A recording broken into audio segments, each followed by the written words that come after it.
How about now? Okay.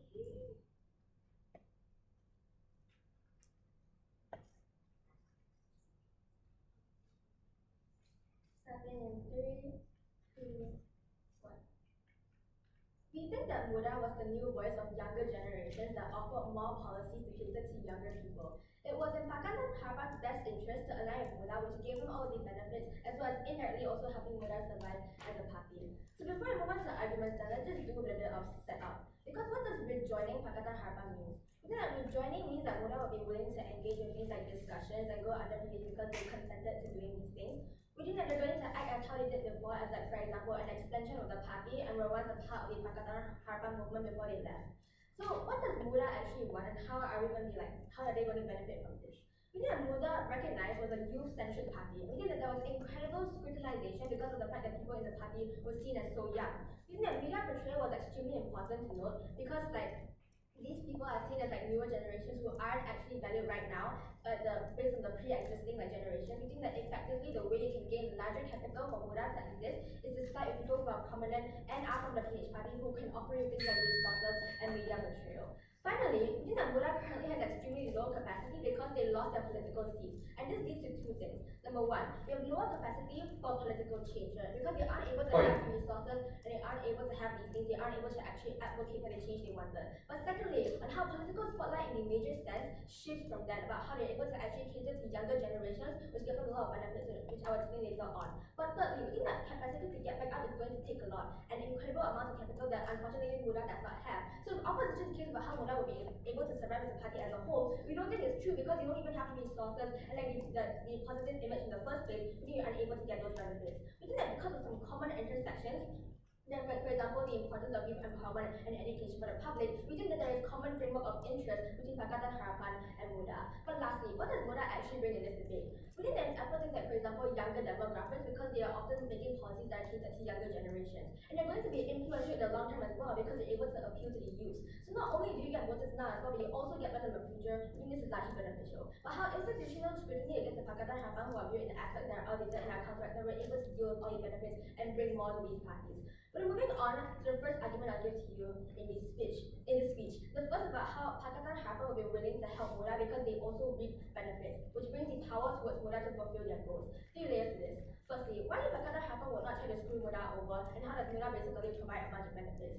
We think that first of all, Pakatan Harapan won't try to push MUDA away because MUDA offers like a plethora of benefits. Firstly, newer perspective on political issues. Because of the fact that they are younger generations, they are part of a younger party, we think they're able to bring in things like new ideas and policies that weren't basically explored by traditional parties, right? And then secondly, you're able to gain a larger supporter base because you're able to cater to younger generations who feel that their voices are finally represented and are heard. I mean, people are willing to open up to these policies when they feel represented and catered to, and they're able to like vote more for MUDA and follow them in the first place. Even MUDA are able to give them this. But more often than not, you're also able to get, for example, larger trust because under the Pakatan Harapan, you're obviously going to be able to discuss and then find common like sexualities and able to like find able to like integrate things like, for example, years of experience with different points of views. Really, this is extremely beneficial because you have diversity of political stances and you're able to cater to a larger voter base, then you're able to get like a lot of people to vote for you into power. But lastly, why Pakatan Harapan will like push these like parties away, right? Because first of all, they can see the benefits that MUDA are able to bring to them. Because Pakatan Harapan,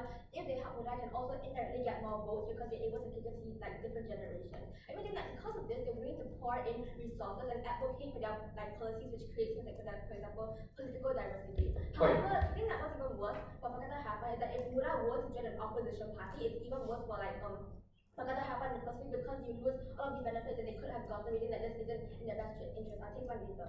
But then the second layer then, how MUDA is actually able to have soft power within the party because of the advantages we bring. Because MUDA, for example, means like young, right? Means like young is like right now the younger generations are often underrepresented in Malaysia. You know what MUDA brings therefore is like political dynasty because you're able to like counter against parties who are seen as traditional centers. You're able to have different ideas which caters to different generations. You know, people are more inclined to follow MUDA because there's already such like hope for this party to like lead future generations on, younger generations on, to have their voices be heard. I mean, these are the benefits that MUDA can bring, and it's exclusive to MUDA because they were new to the political stage, but that was exactly their strength. Before I move on to my second argument, sure, I'll take it to you. Yeah, your case is incredibly tense. On one hand, MUDA cannot survive outside of PH, but sadly on your side of house, MUDA is so incredibly strong and is able to bring all these benefits to PH. Which characterization is true?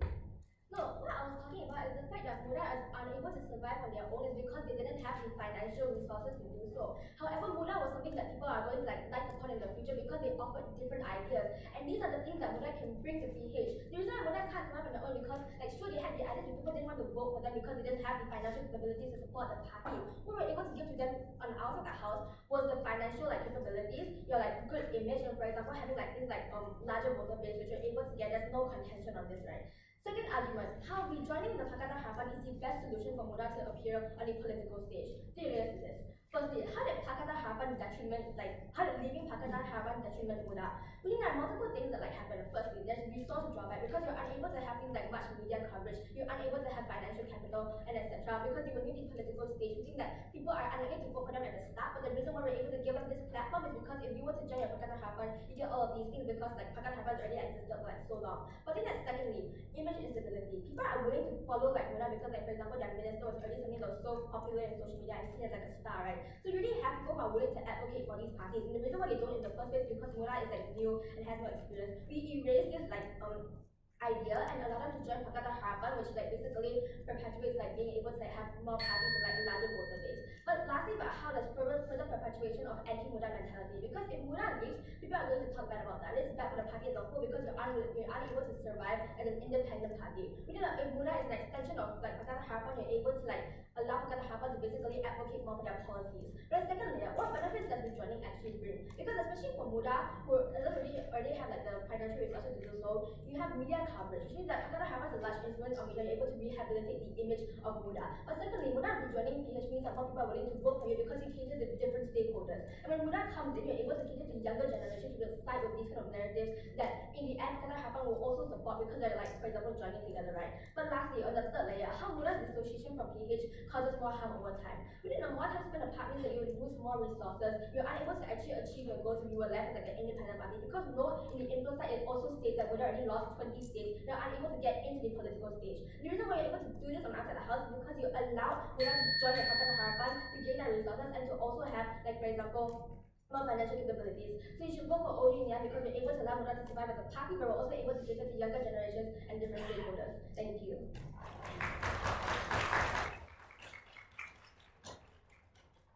Thank you, PM, for that speech. Now inviting the opposition. Thank you.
Am I audible?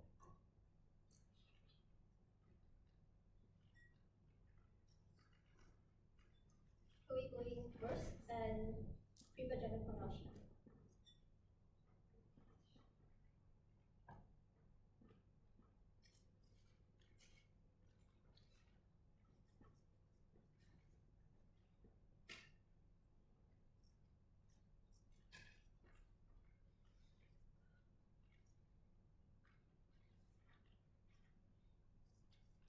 Starting in 3, 2, 1. We believe that what OG characterizes the youth is not what the MUDA is inherently about. MUDA is a party that provides an exclusive platform for the youth to voice out their concerns in the political sphere and landscape in Malaysia. We think that the reason why MUDA even disjoined from the PH in the first place is because they are already not principally aligned to each other. Given this, we tell you that what OG offers to you is massively cutting down on their benefits at the end of the day. We Before I move on to my responses, I'd like to provide a three-pronged setup which undercuts most of the benefits that OG talked about in this debate. First of all, the framing about this debate, right? Firstly, we think that this debate is not about what MUDA can do right now, because clearly, right now, MUDA is not the most prominent party on both sides of the house. Secondly, this debate is also not about the resources or the voter base that the MUDA can get currently, right? Because on either side of the house, we think that it's symmetric. Because on their side, if they want to say that how this PH can provide them with more financial resources, they will have to prove that why is it in the incentive of PH to even provide them with the resources, given that we will prove to you why MUDA itself is not the most valuable asset under PH. Second layer to this, we think that the counterfactual then is about what MUDA can do on our side of the house. We tell that MUDA's primary goal is to be a third party that breaks down the dominance of the political dynasty that already exists in Malaysia. We think that there are a couple of things they can do. First of all, they are going to continue to be an independent party that's going to run independently in the election itself. That means to say they will go against PH and PN as a whole. Secondly, they will eventually get more buy-in in the future because one, we think that this MUDA itself is going to cater to the younger voters, given that this is what their primary goal is. And these young voters are essentially the future voters and the future deciding factor of what Malaysia will be in the future, right? Second of all, we think that PH itself is already weak in the status quo because we can see things like they are forming a coalition government right now, which is not very stable, and their support is not even majoritarian in Malaysia right now. Third of all, we think that we are also going to support things like grassroots growth, which any other political parties can also have, like develop in Malaysia, essentially in the status quo. Thirdly, that the burden of proof on our side of the house is how this opt-in for the PH itself is like more harm than good for the MUDA itself. Now moving on to my responses then. Most of my responses will be integrated in my arguments because it just directly clashes with what OG told us. First of all, they told us that PH wants to help MUDA, right? The entire premise of this case is about how this PH is benevolent towards MUDA. If I am able to disprove this, that means to say most of the case false as well. First layer to this, we think that it's essentially untrue, right? Because we think that Anwar itself already clarifies that he is not a reformist, which is also why MUDA doesn't like the party itself right now, and which is also why they pulled out themselves from PH in the first place. Second of all, the reason they provided to us as to why PH would value MUDA itself is because of a new perspective that they are able to bring. But we tell that PH doesn't really care, right? Because right now PH is already very weak. Therefore, their primary incentive is to garner as much power from majoritarian voters in Malaysia itself. What they only care about is solidifying their own power, and we tell that MUDA is not the best asset that they could have, and therefore they are unlikely to value MUDA as well. Second of all, they told us about how MUDA is able to provide them with more supporter base, right? In the info slide, it already stated that this MUDA has already lost many seats. Therefore, it just shows to you MUDA doesn't have the most supporter base, and therefore we think it's unlikely for PH to even care about that. But then the response to my second speaker's POI about how they are unable to have financial resources in the first place. In order for them to make this argument fly, they have to prove why PH would even give them resources in the first place, which I would disprove in my argumentation later on. So moving on to my argumentation. Two arguments in my speech. First of all, as to why MUDA itself is the only countervailing force to the current two dominant parties in status quo. And second of all, why rejoining PH in of itself is damaging to the future of MUDA as a whole, right? On the first argumentation, first layer, we think that the fundamentals of coalitions in Malaysia itself, despite the messy structure, we think that it oftentimes just doesn't change. For example, it's always the PH and PN. Definitely that's like two dominant parties in the status quo. We think that what this means then is that there's a political dynasty that's entrenched in Malaysia's political landscape, which means to say there's little to no other alternatives, even if voters want to opt out of these two parties, right? This is harmful because we think that it just doesn't align with the principle of democracy or whatsoever, given that voters just are able to voice out their concerns and so represent them in the democracy of Malaysia. Secondly, what MUDA is fundamentally about. We think that MUDA is a platform that exclusively caters to the youth of Malaysia. For example, they advocate things like education reforms and also other things that are able to cater to the youth programs, right? We think that the common framework that side OG wants to talk about just clashes with it. We think that it's just untrue that MUDA is principally aligned with PH in the first place, because what PH is about is that they are really run by older politicians. We think that all of this is just not very aligned with what MUDA is about. Third of all, the impact here. We think that this means to say, once MUDA doesn't rejoin PH, it means to say we are better able to break the cycle of domination that allows for much more opportunities for the voter in the first place.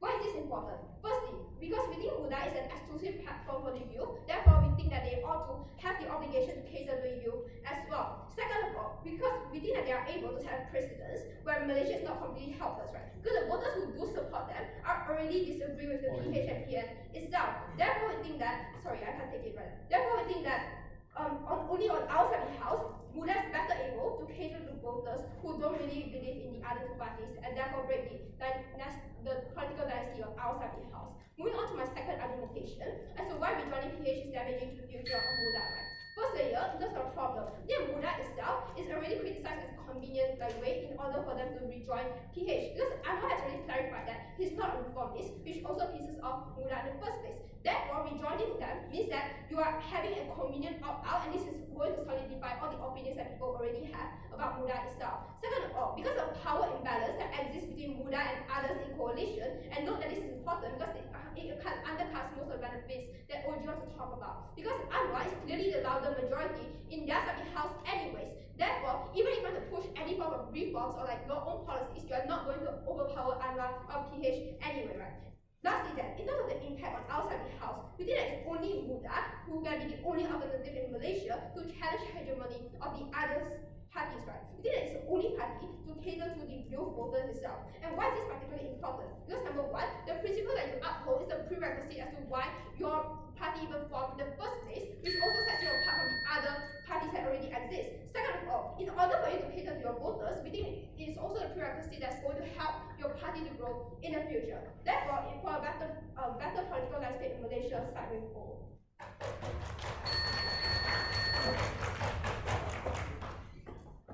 Thank you, Leader of Opposition, for that speech. Now inviting Deputy Prime Minister Mayoradi. Here.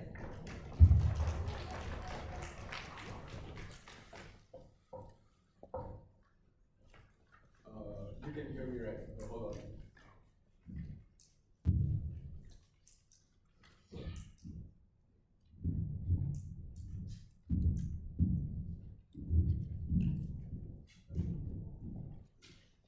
Yeah, I think that's good enough.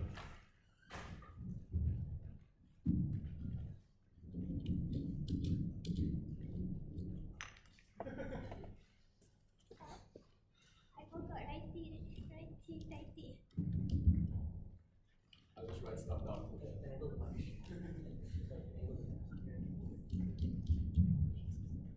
Yeah. Okay. Alright, cool. Give me a second, let me just start my timer. Yeah.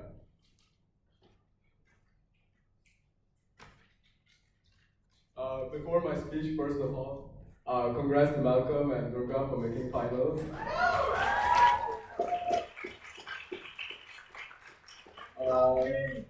To the two MWS teams here, please don't kill us. And to my teammate Kate, thank you for being here. And my juniors as well.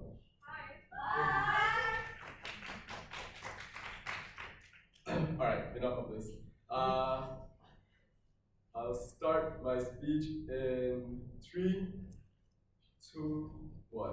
I think the worst decision you could make was the disassociation from the dynasty that you could have controlled in the future, where all the impacts they wanted to highlight did genuinely materialize on their side of the house because they had no solvency in the problems that they wanted to posit to you. They ran an entirely negative case because if these problems were so true, how did they have the capacity to solve it on their side of the house when they literally lost all the political power that they had? They had no analysis on this whatsoever. They are already out of the round for being the most uncharitable side I've ever seen in my life. But on to observations. 3 major questions in this speech. Capacity of change and what does it look like? I think MUDA support on our side of the house was further higher because recognize the fact, on their best case scenario, if they do retain their youth voter base, it has 2 major problems. Firstly, there was voter turnover. The simple fact that the youth identifies the fact that even if they vote or even if they have some sort of political involvement, it doesn't lead to anything because they don't have the capacity to do anything, because they don't have a representative platform, shows that these people have no political buy-in on their side of the house. But secondly, even recognize the fact that you do need money to win elections and you do do need capital from people. The problem with this was that on their side of the house, the moment you disassociate from this entire Pakatan Harapan party, that's the moment you lose the most amount of resources. We get no analysis on their side of the house about how they get this capital in the first place. You really can't just come and prove this right up here. But thirdly, there's a massive contradiction in their case because they talk about how Pakatan Harapan is weak because of the coalition they need, but suddenly, and I'll quote their first speaker, it was a dominant party within the Malaysian politics. They really need to clear this up and take an actual stance in this debate. I think it clearly shows about how uncharitable they are and how wishy-washy their case was. But secondly, on how does MUDA actually create soft power? We told you many things, they tried to strawman it, but Kate brought you many things about the importance of a younger demographic. These people are going to be ones who lead your party in the future. These are the people who are going to vote for you when the current people die out in the status quo. We told you it was extremely important because that's what makes a political dynasty that you have buy in the future as well. We told you the incentives were there, that Pakatan Harapan will have some sort of common framework because they want to preserve it. Because taking their best case scenario, if it was so weak, they need the voter buy-in on the worst case scenario because these future people are able to further create capitalization and monopolization of the political market for them. So their incentives do exist, and they do identify the fact that MUDA does bring these benefits, and that's the moment they're going to have to take some trade-offs, and they're going to have to make some contentions. Otherwise, they're not going to be able to reap all of the benefits. On our side of the house, MUDA is able to use this leverage to be able to implement soft power, and over time, we'll talk to you about how they take over the party. But thirdly, on the disassociation and how it affected the party. Recognize they actually didn't have any response to this. We told you about how the opportunity cost and the gap that is created on the financial capacity of this grows further over time, and about how you lose supporters more and more. You might have these younger supporters, but these people aren't able to have any sort of solvency, or nor do they have any capacity on their side of the house. They get no analysis from their side whatsoever. No matter what the laundry list they dump on you, they needed to break the deadlock on their side of the house, otherwise they have no comparative whatsoever. But they debate in a vacuum because they've never actually gave analysis on how MUDA, because they literally strawman the case by how MUDA is going to be wanted by Pakatan Harapan. We already explained about the importance of a political dynasty and about why there's going to be buy-in. But secondly, on the downplay of the power of this party, we already told you how this is a massive contradiction. But recognize the fact it's still a dominant party. They still have lots of people who vote for them, and they still have large amounts of capital. This capital is going to help all of the benefits that we talk about materialize because they already have the voter base, but they're able to further allocate to a larger pre-existing audience. So the younger people, but also the current people in Malaysia are able to side with Pakatan Harapan, and also in some indirect sense, MUDA as well, because they're able to use this to their advantage. We feel as though it not only benefits MUDA, but Pakatan Harapan identifies the fact this is helping them, and that's why they're going to have to make these concessions. Otherwise, other dominant parties, because of political competition within Malaysia, will kill them off if we take their best case scenario. But thirdly, on the negative case that they run about how they don't have solution to capacity, I think we really need to get an answer from Wayne, otherwise their side is going to lose, and we also need to get from closing if they don't do it. But on to my rebuttals. The reason Pakatan Harapan disassociated from MUDA was because it didn't have political interests aligned.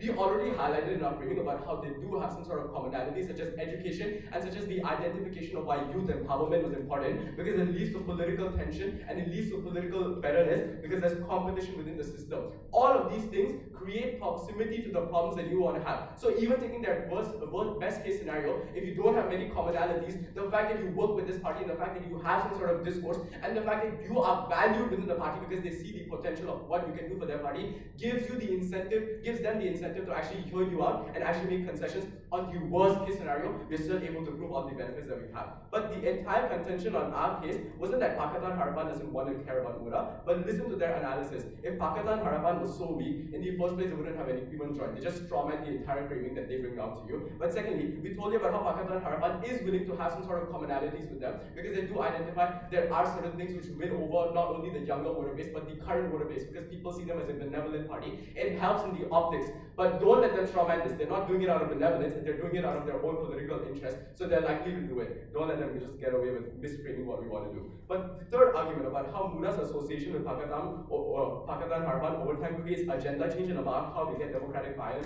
on our side of the house. Firstly, about higher democratic buy-in and about how there's a delegitimization of MUDA on their side of the house. Recognize the fact that that youth empowerment for the democracy was important. It creates empowerment for the current dynasty because their future binds. Secondly, it also helps further individuals buy into this thing and become the people who spearhead these political organizations. They identify the fact that new people are going to enter the system once the current people are irrelevant or they're dead. They need to realize the fact that more political buy-in is important. But thirdly, it also means that you create further better democratic systems on us as the House, which leads to more fairness, which also leads to more ability for Pakatan Harapan to actually win these elections. They have an incentive to do this. But it was very important. We told you about how common frameworks created proximity. But I feel as the moment you spend more time together, the moment you work towards common goals, that's the moment you identify the fact that you guys have some sort of similarity and that you can work towards certain things. But we think we rode the wave on our side of the House. The moment you have more buy-in from these youth individuals, that's the moment MUDA is able to take over the party, because recognize the fact that the current Pakatan Harapan party will be outlasted by MUDA, and MUDA will be able to change the narrative for the simple reason the younger people which buy in are going to join because of MUDA, because they identify the fact this is the next political generation.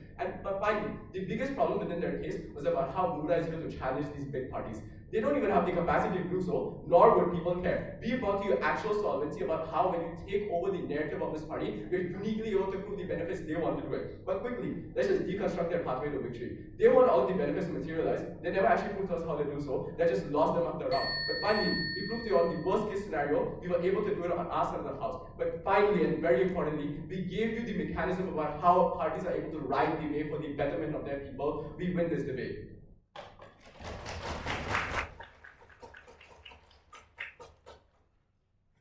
Thank you, DPM, for that speech. Now it's back in yellow. Here you go.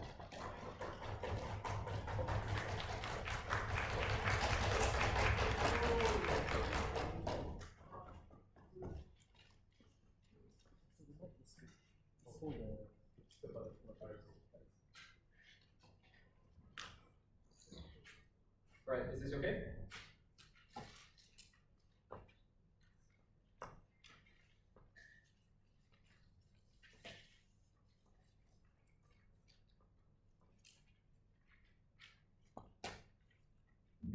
Right, if you like properly, you can close it. Sorry.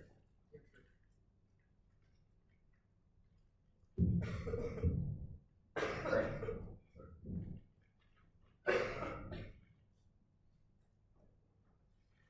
Alright, speech starting in 3, 2, 1. For 6 decades, Malaysia has been entrenched under a tyranny of a two-party system. And all we got from that is for these two parties to combine, fully prepared to dominate us for the next 60 years. MUDA is a glimmer of hope and a shining light in its darkest time ever. What government does in its debate is to tarnish the last hope that Malaysia has in its debate. We're very proud to oppose. I'm going to do 3 things in this speech. The first is to push back against the unfair burden push coming from OG. Secondly, I'm going to talk about support from young people. And thirdly, in terms of which side actually betters the future of Malaysian politics, which is the ultimate deciding clash in this debate. First, in terms of the burden push. They told us that we have to prove a positive comparative with regards to why all the problems they talk about actually gets better on our side of the house. No, we merely have to prove why the status quo, absent of the harms that we talk about from Chloe, is in of itself is preferable alternative. You are the ones that talk about the problems in terms of funding and popularity. You are the ones who burden yourself to solve it. So that's clear in terms of the burden. First issue in terms of support from young people and the popularity. Your pathway to victory from opening government in this debate is that you get more popularity from the party. We POI'd and we pointed out that their case is incredibly tense and conflicting. On one hand, MUDA has a lot of followers. They have they're one of the most influential parties. They have the most traction in social media. They are able to attract young supporters on either side of the house. But if we question, if MUDA was that powerful on their side of the house, they would also have the ability to garner that significant traction on our side. Their push was disingenuous. The only engagement coming from opening government in this debate was to suggest that there is a nuance in terms of funding. They have more funding and have more platform on their side. So the only thing that an opening opposition needs to do in this debate is first of all to prove why A, they don't get funding, or 2, even if they get popularity, why perhaps we get it better, and 3rd, even if they get those forms of funding on their side of the house, why that is unimportant in this debate. That is how we're going to take out this claim. First of all, do they actually get funding and do they actually get the financial benefits they want to talk about? 3 reasons as to why they don't. The first is that they completely completely mischaracterized the context and the status quo of this debate. The status quo is that MUDA has already publicly criticized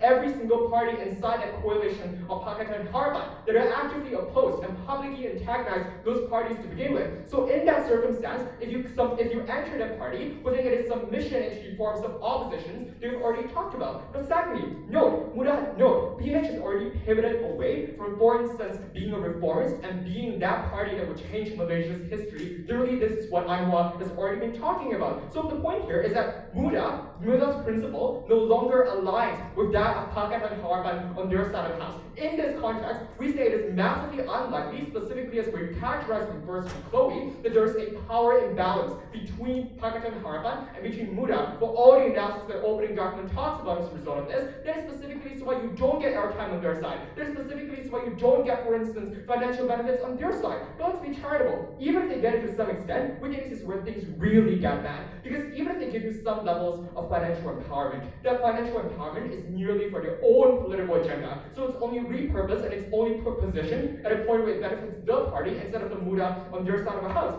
This means, for instance, they can actively and gradually try to swallow MUDA as a result of this. No, thank you. Is that as a result of this, that your political agenda to represent young people actually tarnishes on their side. But I'd just like to know that Pakatan Harapan actually doesn't have the necessity to cater towards the young voter basis because they have solid support from existing voter bases. It was already sufficient for them to win this debate, for them to win elections. But finally, even if, for instance, they actually get more financial benefits on their side of the house, this financial benefit is unimportant because at best it's worth analyze that it is a short-term benefit they can get. Politics is not just 1 or 2 elections to come. Therefore, we shifted this debate and we win this debate, and this is the point at which we start to take the round. Because what we talk about is because as we framed from first, that this debate is not only about what MUDA currently is, it is about what MUDA potentially can be in the next 10 and 20 years. That was the comparative that they didn't want to engage with. It was a shame that they were so brave to accuse us of being disingenuous when they already side was the most uncharitable in this debate. No, thank you. Second clash in terms of the future of Malaysia's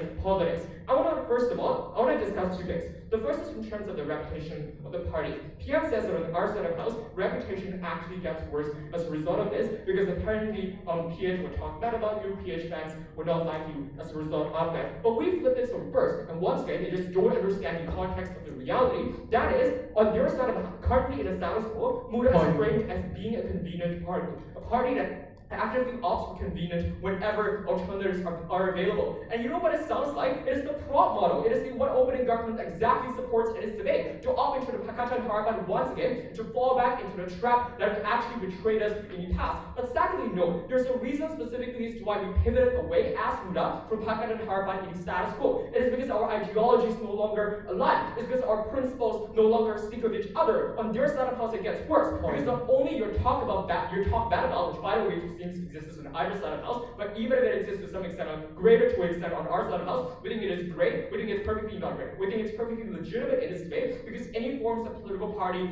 faces some levels of backlash. They needed to provide that backlash was so significant in this debate, no thank you. But secondly then, why do we think that staying resilient under opposition is the tipping point in this debate? And this is debate winning. Because we think that the Malaysian community has grown more progressive and more open to alternatives currently. The reason for this is twofold. The first is because the public is fed up by Anwar's declaration that they're no longer a reformist. People are starting to distrust the political party on their side, so it's a matter of time. But secondly, it is post the Sheraton movement, but for instance, the Malaysian community is heavily frustrated about what exactly is happening in the political sphere in this debate, but even on their side of the house, it actually gets worse as a result of this. But also we see, for instance, increasing voter turnout in recent elections. There's hope in Malaysian politics. What government does in this debate is to get that hope away and to tarnish every single hope we have is that last fire that is burning on the opposition side of the house. How do you weigh this argument in this debate, and why do we pick this more? So even if they get some levels of increase in terms of popularity on their side of the house, this still wins this debate because the supporters who are able to get grassroots in their longevity actually prove specifically as to why we think the means to which we attain it is actually better. But sadly, note that this is a tipping point because we analyzed from first no response that a two-party system cannot be broken on their side of the house. If a system is bad, clearly feeding into that system and actively enforcing the ideologies that we have not agreed upon, that we have disagreed heavily for the deepest and the deepest parts of our hearts is clearly not a viable solution. We are the side that stands for the future of Malaysia. That is why you have to side with opening opposition. Thank you, Elo, for that speech. Thank you, Diallo, for that speech. Now, to start closing, have member of government here.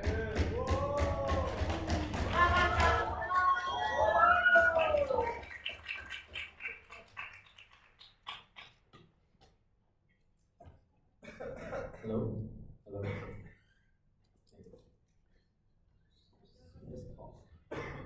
Sorry, I'm Sean.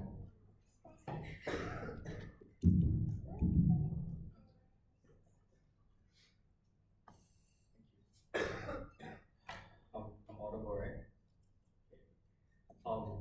First of all, I know this is a very stupid story, but MNSBP 2022 was my first tournament, was my first grade, first physical, so it means a lot to me. And it's always my dream to come to finals 1 year later. So I've already achieved most of my dreams, and I want to say thank you to everybody who supported me. I love you, Shaki. I love you, my friends, for arranging the spa, for sparring with me for consecutive days. I love you all so much.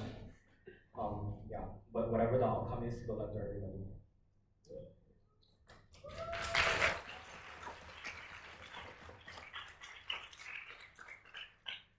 Stop my speech in 3, 2, 1. Crucial clarification coming from CG. This is not an actor motion. It's a value judgment debate. We have to debate in the world where what this will look like and the effects of MUDA joining Pakatan Harapan coalition to the nation. What are the harms and benefits that the nation can derive from this scenario? It's not just about it's good for MUDA that they can get votes. It's about the tangible benefits that we can claim through this. Opening houses just missed the entire debate and completely missed a comparative than what it should be. But let me get straight into extensions. I'll integrate my responses with it. But first extension, you shift the trajectory of political dynasties. Sure, OO states you bring in young demographic, but they don't really prove why you'll be able to make structural change in the first place. Because insofar, and OO also, like OG also falls into this trap, because insofar they didn't prove why just by joining PH you'll be suddenly able to gain superficial power. More on that in the second layer. But 3 layers to this. Firstly, on the characterization. You have to understand the reason why Pakatan Harapan has always only experienced a marginal win in electorals is because of the power play and elitism within the Pakatan Harapan. There's a strong political dynasty that utilize abusive power structures and do anything to maintain their stance in the political scene. This doesn't only happen on an individual basis. It looks like generational basis, where established politicians nepotize their children in. They give them free passes and the critical ability to construct social networks with other politicians. Therefore, you incite the bloodline where only powerful politicians and only political dynasties will be able to stay in power. The problem with this is then simple. Is that firstly, political dynasty stays in an indestructible castle. We're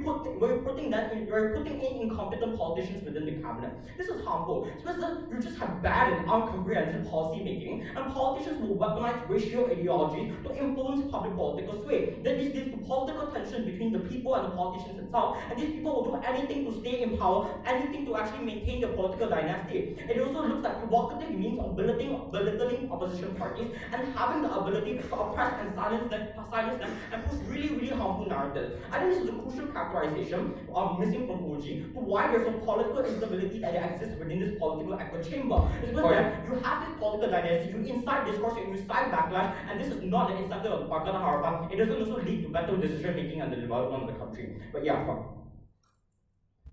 even if we don't get change in our side of house immediately, the future is hopeful in our side of house. On your side of house, all policies that you want to talk about in terms of progressivism and effectivity dies. Only we give them a chance to get the border base. Okay, yeah, it brings me to my second layer. But firstly, I just want to say that the previous layer is that you lead to a voter-based divide where every single individual has different opinions and you're not able to achieve national unity. We'll explain more in this later. But second layer, the impact.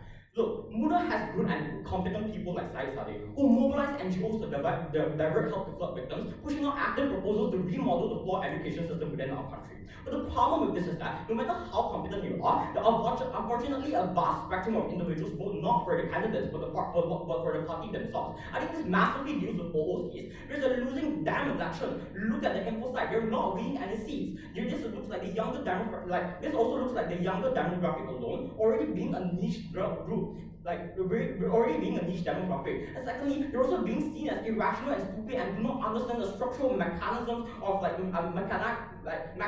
mechanics of the political scene and don't actually understand the structural systems that happen within all this parliament. Therefore, it's likely that politicians will do everything and anything to silence them or press them to throw them. But secondly, in terms of funding and endorsement, which is also main push. But insofar that you're an opposition party, you'll always be seen as a threat to the sovereignty of PH. Means you're constantly framing you as an irrelevant party. You're also going to push harmful narratives to delegitimize MUDA. In our side of the house, when MUDA joined Pakatan Harapan, we see the enabling of trust between Pakatan Harapan. We see bigger and established politicians endorsing MUDA and its candidates. This is very, very likely. Because insofar PH we're able to capitalize on the younger demographic, to be able to rake in, that MUDA will be able to rake in for the PH. You also increase the longevity of PH and maintain the dominance of PH. But know how the younger demographic is very important for PH, as they are the pioneers of the future. They'll be the voters that determine the trajectory of elections, also compounded with the supporters of older voters. Then why MUDA can benefit from this? So firstly, you're most likely these PH politicians will be recommending MUDA politicians to the larger and more comprehensive social network to gain a strong foothold not only in the PH but in the political scene from the perspective of voters. The reason to this is simple: is that Pakatan voters trust PH no matter what. So these voters, seeing MUDA collectivizing support from their lovely politicians, now MUDA will be able to get the stage that it needs. It also sets a precedent. Or they'll most likely garner political power to be of something significant. I don't know, like a prime minister or some minister or something. This is then you push the trajectory and you allow MUDA to be on the political stage and get the power that they need. But the point is now we'll be able to diversify and tear down the political dynasty that encapsulates the cabinet to only bloodline politicians. But I think then in terms of comparative, I think how does this weigh over overall? I think it's because we achieve the long-term incentives of the MUDA and the people. Sure, there's a possibility the name of the MUDA will be washed away, but that's something we're willing to trade off. Insofar, we reap the most important benefits of the diversification of the cabinet and more competent people within the parliament itself. I think you look like two things. Firstly, better policy making, better decision making within the parliament, more meaningful discussions. I think secondly, you also get a healthy political dynamics. This leads to political unity in terms of crucial ability to sit down and have meaningful discussions instead of swearing and saying F you at each other in the parliament. It also looks like less likely a radicalization from politicians to be offensive just to sound smart and feed their egos. And then you also increase the voter base and support of PH because you give people a peace of mind and you display the confidence of PH. You achieve the incentive of PH, MUDA, and the people. Everyone is happy in the outside of the house. But how does this weigh over openly? We illustrate exactly the harms of status quo, the effects of the new MUDA PH coalition to the state. You only argue to how everything that is going to be good for MUDA, how you get a better voter base, how you get political support. But we say it leads to better political stability and more productive decision making and framework within the parliament. I think this is then you have to buy our impact in terms of you actually bring tangible benefits to the whole country. You actually bring tangible benefits to the home country. You actually unite the voter base and be able to have a more productive parliament to push out things and not weaponize racial idealization to stay in power within the parliament. I think that you tear down the political dynasty. I think that the MUDA will be able to now replace what was a political dynasty to a more efficient and productive parliament. Therefore, you're going to see a better Malaysia. For the last time representing CVU, please agree with me.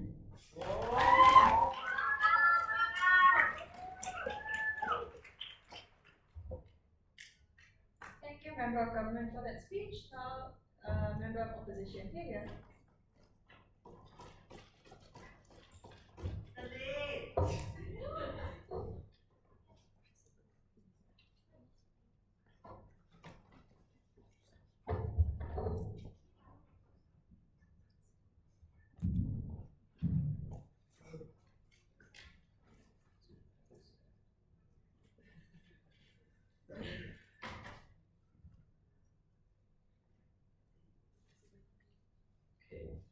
Can everyone hear me? Am I audible and visible? POIs verbally, not in the chat. I'll ask for it. Someone asked me doesn't matter. Okay. Before I start my speech, I just like to shout out my favorite PM, DPM, and Whip Kyo Chen Yong. So over there.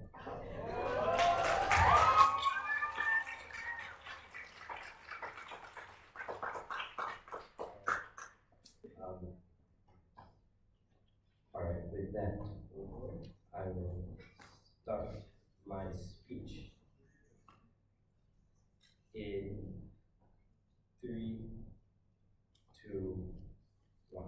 Gaussai tells us a lot of things. They tell us that MUDA offers a new perspective into the political system. They tell us that's how you fix political dynasties and ensure that you create better discourse. The main problem with this is very simple. They never actually recognized to us how you got a seat at the table in the first place. They never told us why exactly, in a world where Pakatan Harapan is full of long-standing political legends, that you are ever able to get any important say in what goes on. Very simple speech here today. Firstly, on two key layers of characterization that I think opening I just missed out on. Moving on to two key responses as to what Gaussai as a whole has told you, and then moving on to the key substantive will tell you here in CO. Because firstly, I want to point out two problems with the current Malaysian political system.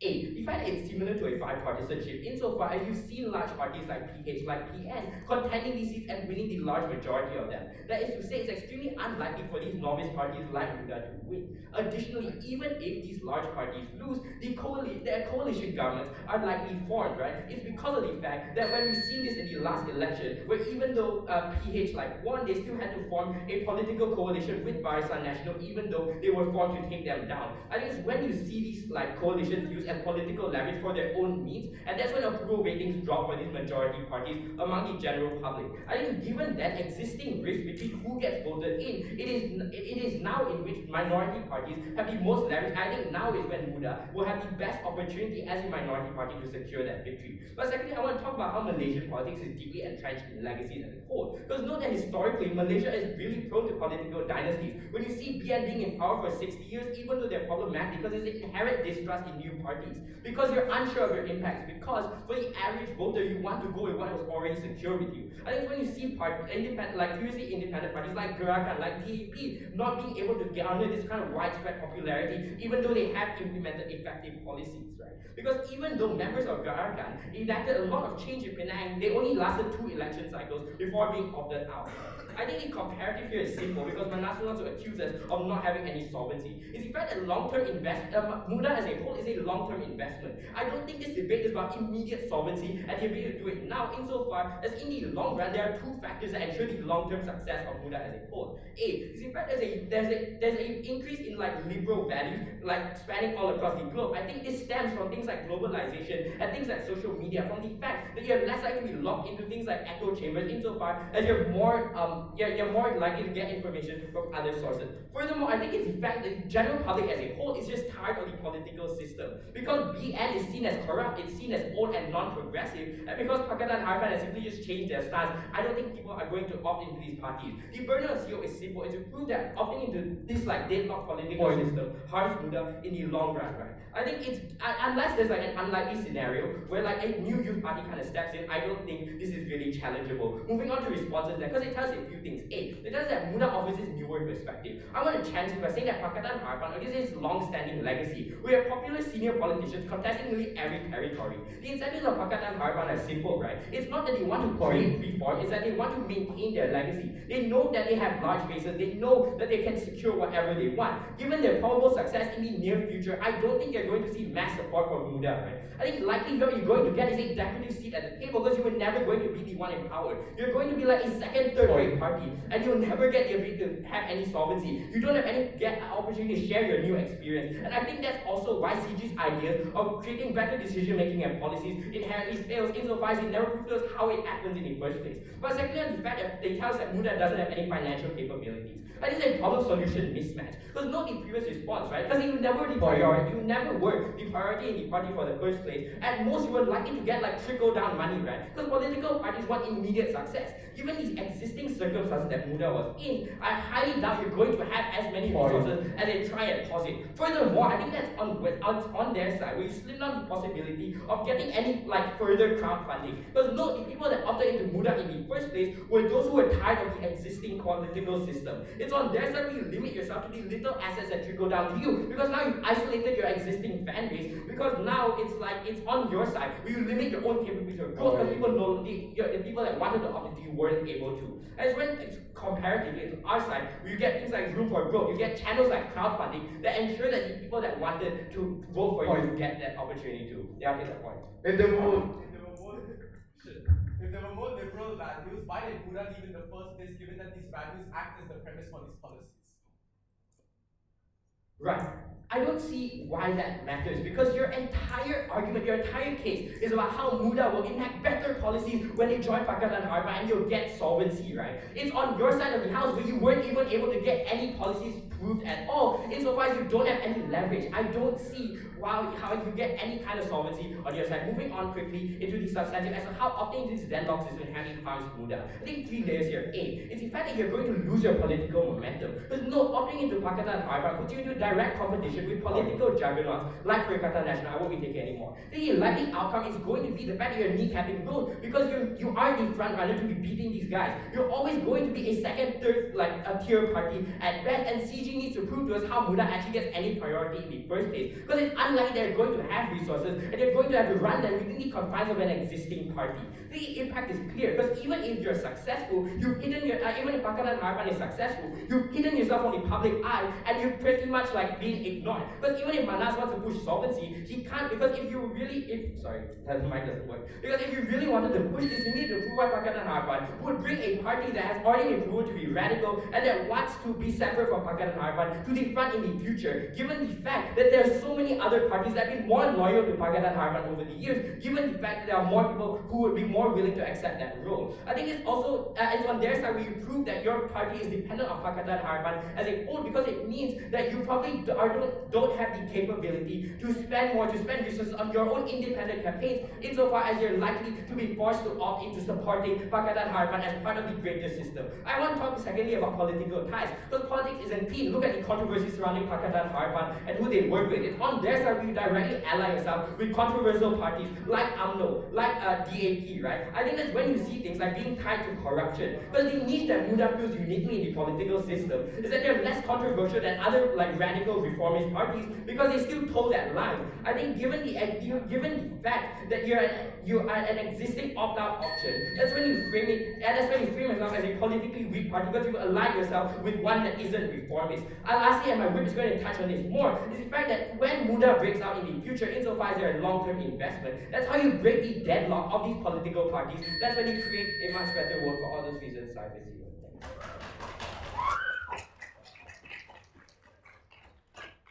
Thank you, member of opposition.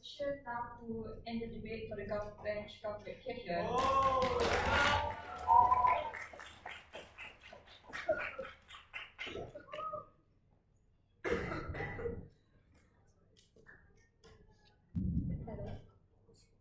Hello? Can I be heard?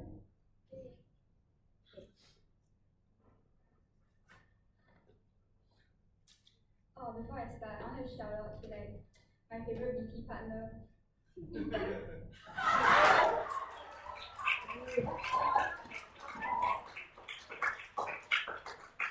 then there's also Malcolm. Yeah, okay. MNSBP means a lot to me also, because it was my first everything last year.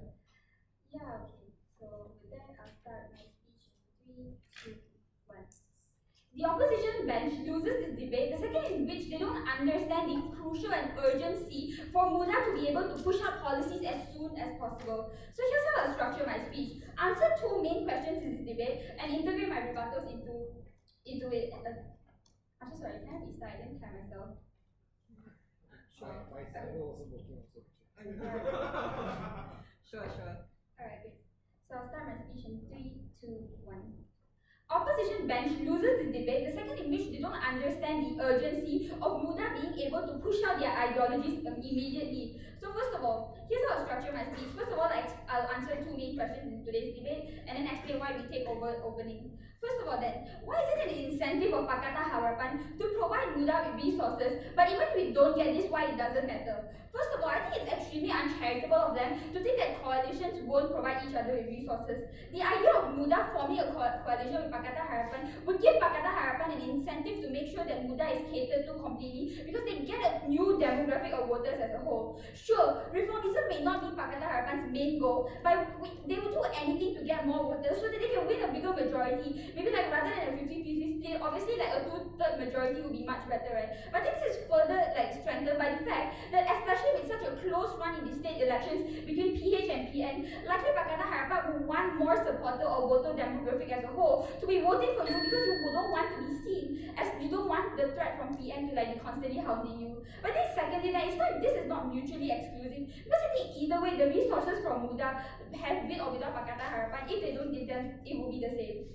But let's just trade this off completely. We tell you that the mentality of Malaysians that vote, mostly people go into like voting polls not knowing which candidate they are even voting for and just look at the banner and be like, oh, so this is the Pakatan Harapan candidate I'm actually voting for or not, right? So I think this is why it's unlikely for them to even get any benefits in the first place. This means that likely MUDA being a part of Pakatan would directly fill in votes for them to get more seats, which would directly lead them to getting more representation, and giving your candidates much more representation directly gives you more voice in the parliament as a whole. I think this is important for 3 reasons. Because on their side of the house, they don't give us a reason as to how MUDA is going to get voted in the first place, or how MUDA is going to reach as many people as possible. Because clearly they don't get voted, they don't constantly get voted in, right? Any form of attention they are getting now will eventually die down anyways, because they clearly don't have the power to make tangible change anyways, right? There's only a certain amount of time in which people will actually give you the attention before the hype dies down and things like voter fatigue happens or them not believing you anymore, right? MUDA can't just keep promising change when they have a grand total of like 1 parliament seat and expect people to actually believe you, right? The entire argument of long-termism cannot stand if you don't explain to us how exactly they mitigate all these harm. But then secondly then, to how these how more parties in a country will confuse more people and divide the amount of votes that go into a more reformist party. Because sure, even if Pakatan Harapan is not a reformist party, it is still worse off that MUDA splits these votes and pass the power to the worst of 2 bags or the less reformist of these 2 bags, like to these 2 parties, right? Opposition cannot promise long-term change without telling us how this is to materialize. But the third layer then, on the urgency for MUDA to push their beliefs are so prominent in status quo. We see more and more politicians weaponizing things like race and continue to implement the anti-reformist policy. We want to believe that reformation is happening just because we see a lot of this around us. But Malaysia is far bigger than just Selangor, KL or Penang. There is so many areas and so many group of people that are anti-reformist. There is an urgency for MUDA to get more representation because before it's far too late. My member already tells you, MUDA has to make use of the more influential politicians to endorse them so that they are better able to pass because it is in their incentive to actually help the people and pass more reformist policies or at least get the representation necessary. But before I move on, opening. It is entirely unclear as to why you get the policies you want to talk about, especially when you're ingrained within the system where the MUDA where specifically PH has greater levels of power and balance in comparison to MUDA. Okay, yeah. Why policies like I think I spent like 2 minutes like explaining this, like listen to my speech. I literally tell you that if you get more people voted in, you directly have more representation in the parliament. You can't do this with 1 seat in the parliament. It's virtually impossible for you to do so. But then now, what is the okay. So secondly then, like the idea of why MUDA is not going to be criticized for joining back. I think we need to understand something. We have seen more criticism of MUDA leaving Pakatan because people think that they are splitting votes as a whole. Since then they have been viewed as things like radical and has faced much more backlash from people. Because like by directly being radical, you're being seen as a threat by like elitists and like politicians from a dynasty. And likely this means that you're going to make it so much harder for you to even survive, and you don't even have the power to do so because you don't have politicians endorsing you. You don't even have the parliamentary power of an MP to be able to actually survive, right? But secondly, you're also going to be deemed as a direct threat to the more traditional people because you're seen as radical. This means that even the more understanding of these groups or people on the fence are likely not going to hear you out because you're being seen as radical and a threat, which means that being in Pakatan Harapan is likely to bring you much less backlash in our world because of the fact that you're being seen as less of a threat and people are likely going to be more understanding of you. But then secondly, let's just trade it off and explain why the backlash they talk about won't be long term anyways. Because I think first of all, once people like the more reformist people see MUDA winning more seats as a whole and integrating into Pakatan, luckily first of all, they will be understanding of the fact that they're not going to split votes anymore, because this is where like we see more backlash coming from. But I think even if this backlash comes here, the supporters will be able to understand the direction of the party eventually and be more accepting of it. I don't necessarily understand why backlash was such a contentious thing that we had to talk about, when likely it was going to be much worse on their side of the house, right? But I think then, where exactly we are frame OG? Because I think first of all, OG's case is actually hinged upon the incentive of MUDA. This leads them to their downfall because they fail to explain why MUDA was the main take of this debate. But I think secondly, they fail to understand that MUDA's advocacy is far more than just root representation and goes against things like the lack of discourse in policies due to the suppression of people's voices and their criticism, which is directly an impact that we give to you, because by giving MUDA a stage, we give them a chance to make people actually have discourse. Things like this is likely not going to happen on opposition side when things like voter fatigue happens. But thirdly, then they don't explain why MUDA is going to be strong in their own, because people don't value as a politician but focus on the party instead. See, it comes exclusively on CG as to why political dynasties are so important and why you need to hinge all these politicians to be able to even be seen as legitimate, because otherwise like, people are likely not even going to believe you to be able to vote you in because of the fact that you're not even a party that previously had power. Why would someone vote in a party that has not had any experience in like running the parliament, right? No, that you don't actually give voters the confidence to like actually vote, to actually like run the entire country, right? So for all these reasons, side with CG.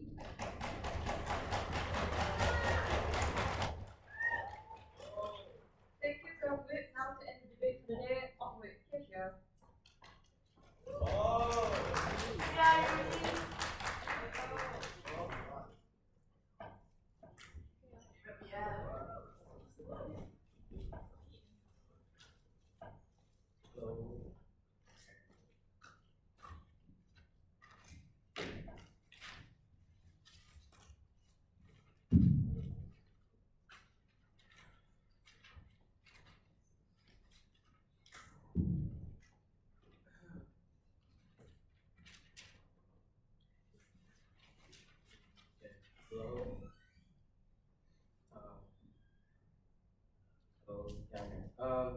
Before I start, I also want to shout out my friends there at the corner, like Ethan, Chloe, wait, Chloe is that? Basically everybody else that is also supporting me, and good luck to everybody present around. And also Scones, my legendary DP partner, also Ethan's. So yeah. Yeah. As a famous person has once said, never back down, never give up. Giving up. MUDA giving up now and joining the status quo is what is going to prevent its future in terms of growing and actually becoming a significant party in Malaysian politics. So before I start my speech, I would like to tell you how I'm going to set up my speech. First, I'm going to go into strategic observation across the debate, and I'm going to go into two main clashes of the debate, and I'll tell you why closing opposition actually wins the debate, right? So first, there's, across the government bench, even in CG, there was a very big contradiction in their framing as to what MUDA actually can do in their ability, right? They first tell you that they have no capital. They are a very insignificant party in terms of how much money they have, that can like basically fund themselves, go have a political campaign or so, right? But then however, the problem with this framing is that then how do they actually appeal to the youth, right? Insofar as your most of your arguments say, oh, we can appeal to the youth and PA can win something like that, I'm very unconvinced for you to just say that somehow they can magically gain some sort of like appeal to you without having any sort of capital, right? So and we think that this capital is like through social media, like Instagram, you still have to use some sort of capital to actually create some sort of marketing and advertisement, right? Insofar as that's the case, I don't think that framing on basically no capital is true on that side of the debate. Not only that, OG also contradicted themselves again, as they basically say like voters won't trust MUDA because they are a really young party, right? The problem with this is that they also then say that basically they can also again PH can also utilize this to basically get like the younger supporters. Then the question is, why would then the voters for PH will also support this party for MUDA in the first place? Because they're also going to see them as a young party that can't do anything, right? So I'm not really sure what characterization of government house do they want to take. It's really convenient. They use it to a very convenient degree that I don't think they actually credit them for their arguments, right? Then I'm going to go into OO, right? The problem is their case is that they don't actually fully mechanize how they grow as a party. They just say why is it good for MUDA, but they don't actually how they grew for MUDA. But I think my member already told you this. I'm gonna further explain more. I'm gonna like reassert that later on in my speech, right? And then like another problem in this debate is that basically a lot of the side like especially on the government house, they keep assuming that PH will accept back MUDA with open arms, right? The problem with this assertion is essentially that given that MUDA already ran on the campaign to basically be a third voice and go and actually contest against several PH seats, the problem is that then why would you actually support these people that literally went against you? Sure, you might say that there's like you are together in a coalition is better to support, but we think that even then the incentive with PKR and DAP is that they would rather support their own line of leaders rather than supporting a more independent party such as MUDA, supporting their future leader. They would actually support their own like future set of DAP leaders or PKR leaders instead of like opting for MUDA, right? We think that their characterization was never true to begin with, right? Then the problem with CG case then was that they always push on like the urgency of the issue. This was an interesting take from their side of the house, but I think it never works because I think everyone in the house agrees that MUDA is still a growing party, right? They're obviously still a growing party that needs to grow wide enough across Malaysian politics for them to actually take a root. So I never understood why they say we have to basically get some sort of support right now. That was never the case, right? We believe that the debate is more about the future of MUDA 5 to 10 years later when they actually grow, right? So I'm going to go straight into questions. So which side will actually benefit MUDA in the long run? I'll take your point later. So let's talk about this. So OG again tells you so many times that MUDA can utilize PH resources. I already told you first of all, why it's very contradictory to their stand. But I said, second, let's talk about the reliance on others, right? Insofar as this is the case, you're basically be so reliant onto basically you're gonna eventually become reliant on PH resources and such that eventually you cannot like stand out against them, right? Eventually people on the backseat, insofar as you're gonna be basically become like a small component party of PH. Because understand that the big players such as DAP and PKR are likely going to not prioritize you as much as they want to prioritize their own power and they want to stay in power as much as possible. So I don't think that they'll eventually MUDA will actually overtake these parties. I'll take your point.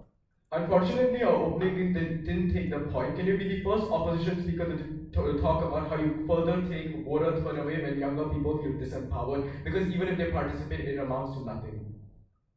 The problem is that this is about the future, right? It's not insofar as about now. So I don't really understand your PR. And then even then, the problem with by siding with basically with PH by MUDA right now is that you are seen as betraying your like principle and betraying like what you stand for, right? Because insofar as MUDA is like grow on the idea of on like youth centric, right? We think that the youth are increasingly more disillusioned with the current status quo with Pakatan Harapan with their corruption case and PN siding with PN or PN just going even more conservative and radical, right? We think that the problem then is that by stepping down, by stooping down and conceding to and siding with these people, making your voters even more disillusioned with what you're standing for. Insofar as they really supported you in a state election when you are standing against the status quo, why would they now want to support you if you're just going to go back to supporting the status quo? I'm not sure how government can win this side in this win this clash at all because again, I want to reiterate, MUDA cannot fully become the future leader of PH. Let's understand that DAP and PKR has an inherent incentive to make themselves continue being the leaders for the future in the future of the coalition. So I still can't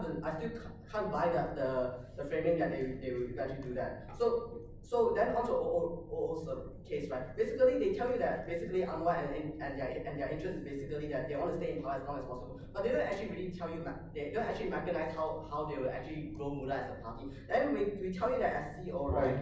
We are like by maintaining ourselves as a third choice and move away from PH, which increasingly weak and useless, considering the inflation that's going like the really dumb inflation that's going happening in Malaysia. The problem then is that as PH is increasingly seen as weak and unable to do anything, we think that is also counterproductive. Even then, we think that it's like MUDA can be something like PN, right? Because like think about it, conservative voters moved away from PN to PM because they were seen as an alternative. It wasn't corrupt. Same thing happens here. Insofar as you disalign with a coalition that was seen as weak, they are going to be perceived as weak also. That means that we actually opening opposition's argument in terms of how when we actually mechanize how they grow as a party, right? And how when disaligning actually helps them with their bottom line. So then go on to the second part. Why opting a bipartisan system is gonna not change anything in the status quo and basically not do anything good for Malaysia, right? Because the idea is that again, PH is already on the neutral side, already don't want to cooperate with you. They don't want to discuss any policy changes, right? Insofar as I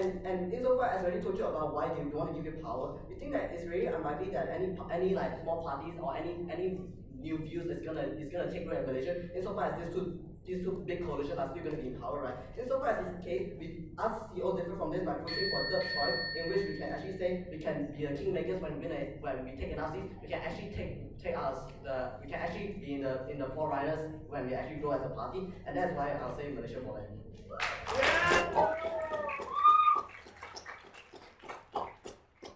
Thank you all houses for the debate. You may cross the floors and shake hands. I guess Pam and I will go outside to deliberate. Thank you.